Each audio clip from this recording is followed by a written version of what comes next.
Hi. Thanks for coming.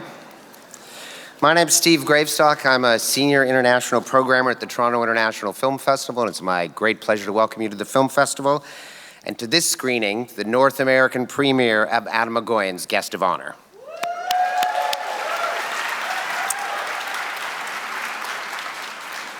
To begin, we'd like to acknowledge that tonight's event is taking place on the treaty territory of the Mississaugas of the Credit First Nation and the traditional territory of the Haudenosaunee, the Anishinaabe, and the Huron-Wendat. We are grateful to have the opportunity to work in the community. This film is eligible for the Canada Goose Award for Best Canadian Feature Film and the Gross People's Choice Award. Vote for your favorite films at tiff.net/vote. We'd like to thank Playtime and Elevation Pictures for providing us with the movie this evening.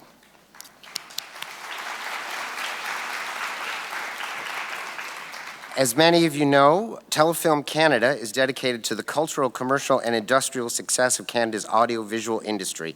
Through its various funding and promotion programs, Telefilm is a key supporter for dynamic companies and creative talent right here at home and around the world. And of course, we are thrilled that Telefilm is one of TIFF's closest and oldest partners.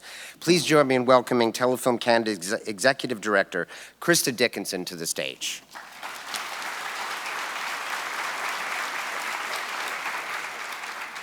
Thank you, Steve.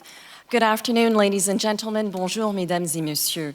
As he said, my name is Krista Dickinson. I'm the Executive Director of Telefilm Canada, and it's my absolute pleasure and honor to welcome you today to the screening of Guest of Honor, the latest feature film from Academy-nominated filmmaker Adam Egoyan. Not only is TIFF an important international platform to showcase Canadian talent, but TIFF is a valued partner in the promotion of Canadian talent throughout the entire year. And for that, we thank you. Donc, un grand merci à Joanna Vincente, Cameron Bailey, et bien sûr toute l'équipe à TIFF. Telefilm has been a longtime supporter of Adam's works, and that's from his very early festival titles like Exotica, The Sweet Hereafter, Adoration, and Remember, and of course, again, with tonight's film. So Guest of Honor is a twisted and provocative tale that will actually keep you guessing, featuring brilliant performances from a stellar cast led by David Thewlis, not to mention some scene-stealing rabbits. Guest of Honor is a reminder of why Adam is one of Canada's most prominent directors working today. A special thank you, of course, to the film's distributor, Elevation Pictures, for your support in bringing Canadian stories to audiences from across Canada. And of course, I have to thank you, the audience, for continuing to enjoy our country's rich cinema on screens both big and small. So I know you're very anxious for the next thing, so I'll hand it over to Steve. Thank you.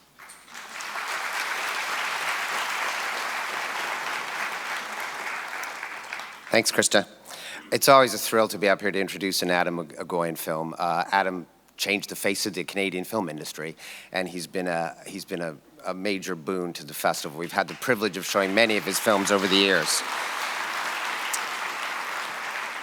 And this work, I think, stands among his best. If you could join me in welcoming the members of the film team, producers Jennifer Weiss and Simone Erdl,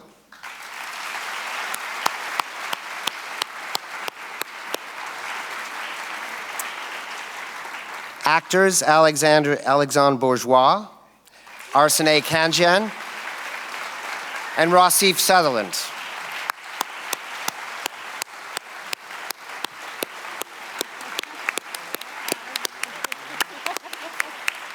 Also from the cast, Laysla De Oliveira,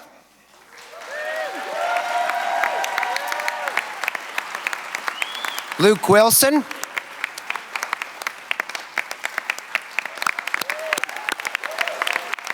David Thewlis,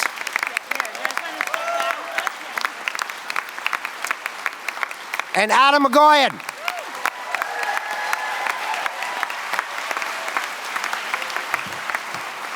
Thank you.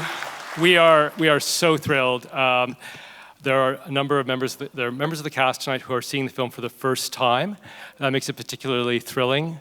There are some members of my creative team out there, and we have been working together making these films for 35 years, and I owe so much to my team. This is a work, it's an artisanal work. It's something I'm so proud of. I'm so thrilled by the quality of the cast you're about to see tonight. This is really kind of, for me, the expression of what I've been doing, and I'm honored to be able to present it with everyone here on stage. We'll be back up for questions and answers, and I just want to make one correction, Laysla De Oliveira. And I just want a personal thanks to the woman who has been my partner for 35 years, Arsene Khanjan. So enjoy the film, and we look forward to seeing you after. Thank you, mille fois, bye.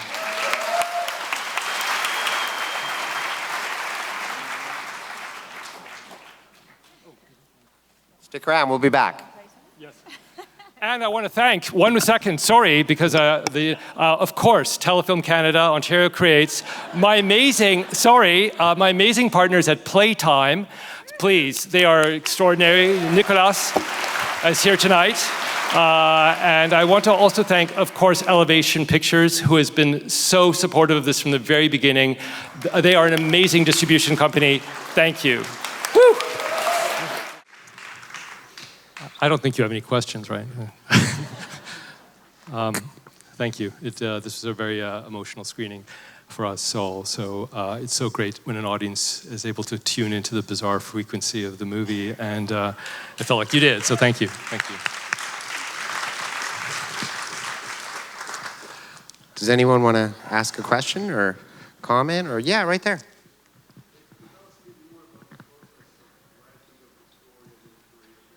Where did I think of this story? Yeah. I mean, some of you might know I tried to open a bar on Queen Street a few years ago, and we had a food inspector come in at one point, and I was just really shocked by the power this person wielded, and I just began to think about that a lot, and it felt that. And then around the same time, I saw a story in the New York Times about a very well-known brasserie in Manhattan, and they were closed down by food inspection, and the owner became quite despondent and fell into a depression, didn't want to reopen the restaurant because he felt that his reputation had been decimated, right? So, and then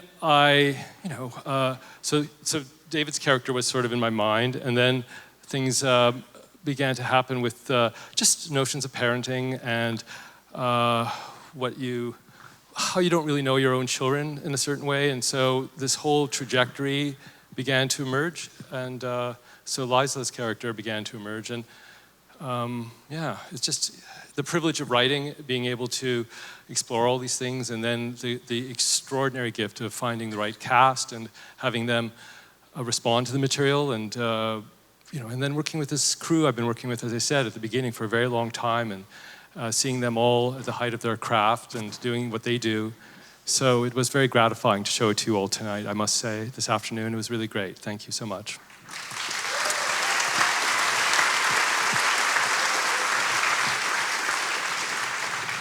Right there, yeah. Lady there.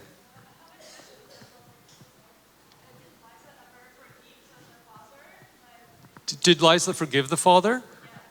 Oh, that's... That's a great question. I haven't thought about that. I don't know if it's really about forgiving the father. I think it's more about Veronica's relationship with herself and the things she's witnessed growing up, and how that makes her interact with her father and, with other people. I don't know that she would have done anything differently, so I don't know. I have to think on that one. Next, anyone up there? Anyone down here? Oh, right there, yeah.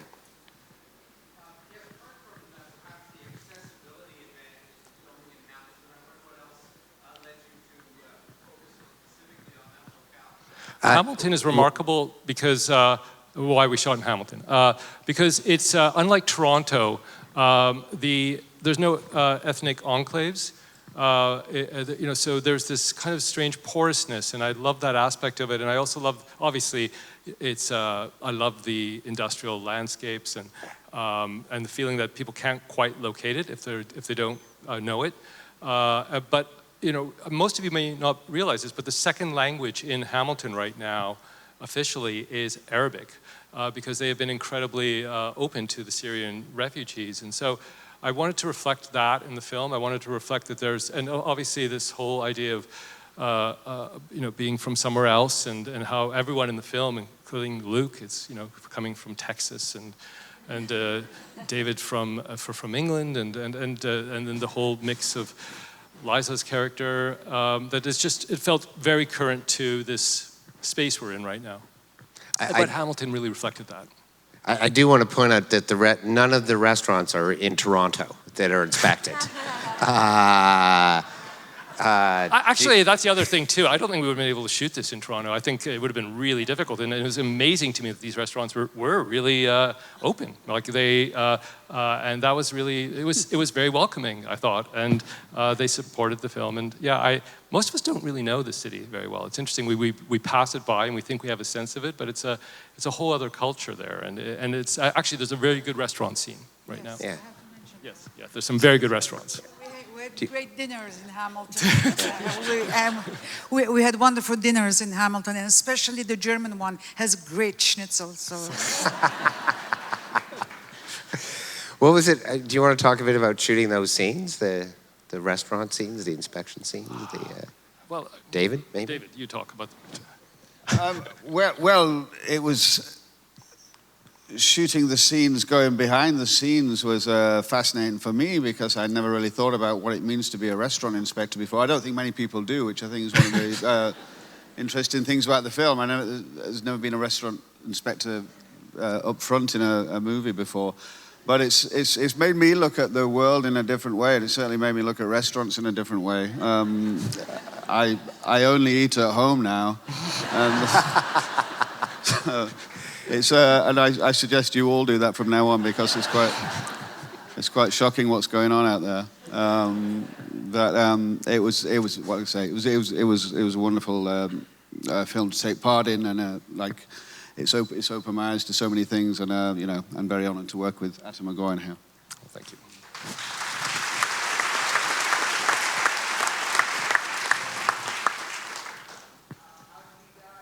How did he die? Sorry? Me or the rabbit?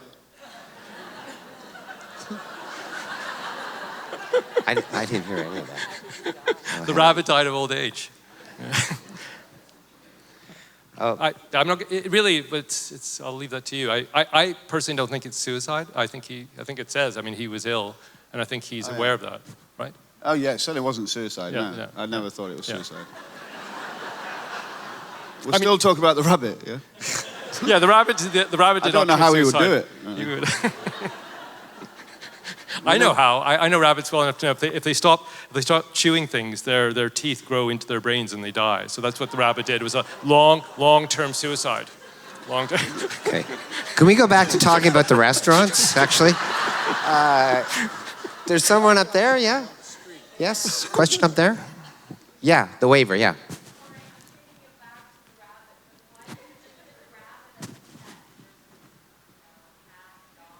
Why a rabbit instead of a cat or a dog? Or I've always had rabbits. I love rabbits. I actually have ribbons from the SPCA pet show in Victoria. I know the names of all my rabbits, and I think as Simone will attest, my long time. We have a collection of rabbit paraphernalia at home. It's from T-shirts to jewelry to portraits, art, anything rabbit. Yeah, anything rabbit makes him happy. I have a rabbit charm right now. They are an interesting animal because they are both cuddly and they're pets and they're really lovable. But we do eat them, and which is unusual. So they kind of cross that strange space. I remember in the Michael Moore documentary, the first one, there was that sign that said rabbits, pets, or meat. And I just felt that was just, it kind of, they have this odd place in our culture. And also everything to do with the charms and the rabbit feet and that just, the way it kind of, no, he's looking for sacraments. He's making his own sacraments. I mean, I think, and so the rabbit becomes this strangely sacrificial object for him. Right there. Go.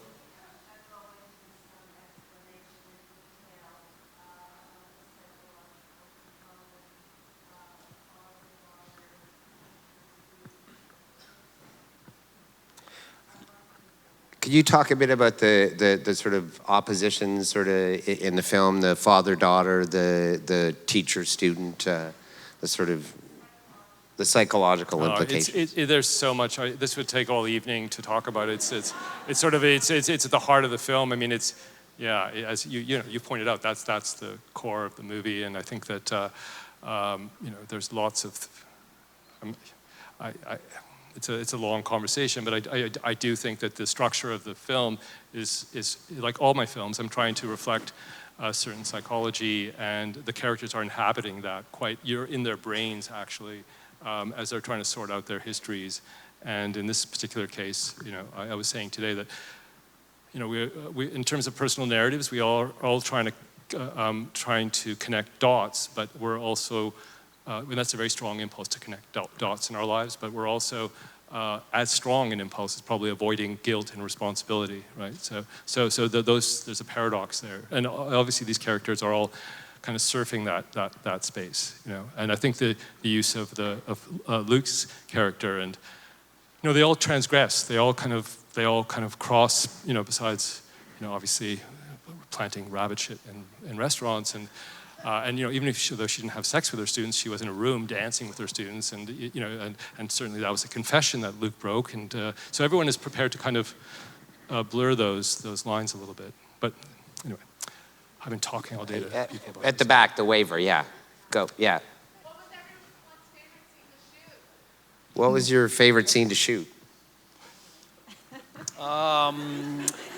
Well, I enjoyed all the scenes I was in. I think part of what I really enjoyed was walking around on my breaks in Hamilton and having little old ladies be so kind to me. And I thought, I've really got a strong elderly base in Hamilton. And then I realized it was the priest's uniform. Yeah. Good one. I liked all my conducting scenes. The first conducting scene I did, I was terrified because of all the background actors that were there. And also the students were actual music students. So I was sweating a little bit, and it was really funny. I think it was in the third take. They were like, "Oh, you're starting to get it." And I was like, great. But it was actually a really fun experience. And also when we did the conducting outside, I think some people walked by and thought it was a real show. So that was really fun too. No favorite scene really. I'm the asshole in this film, so I was just happy to be done and to work with this beautiful man and call my wife and just check in and make sure that it's me. I'm a decent guy. He is actually. It's we didn't have any scenes together, but I was surprised how decent you are. Thank you very much. Yeah. Sorry. My favorite scene was when I saw all these rabbits on the kitchen table, and I thought I'm taking them all home, so I don't have to look for gifts anymore. At birthdays or Christmas holiday, a rabbit goes, and then one of them I used it to have these shoes made, so they were actually very practical. So I love that, seeing that much rabbit in my life.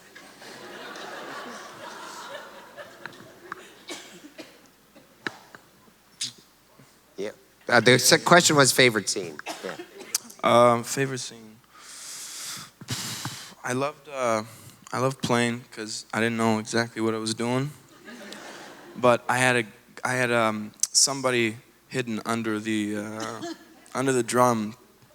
Am I not supposed to say that? Okay. No. I had somebody under the drum that would tap my foot when I was supposed to hit this, and then tap this foot. And so we'd do this and.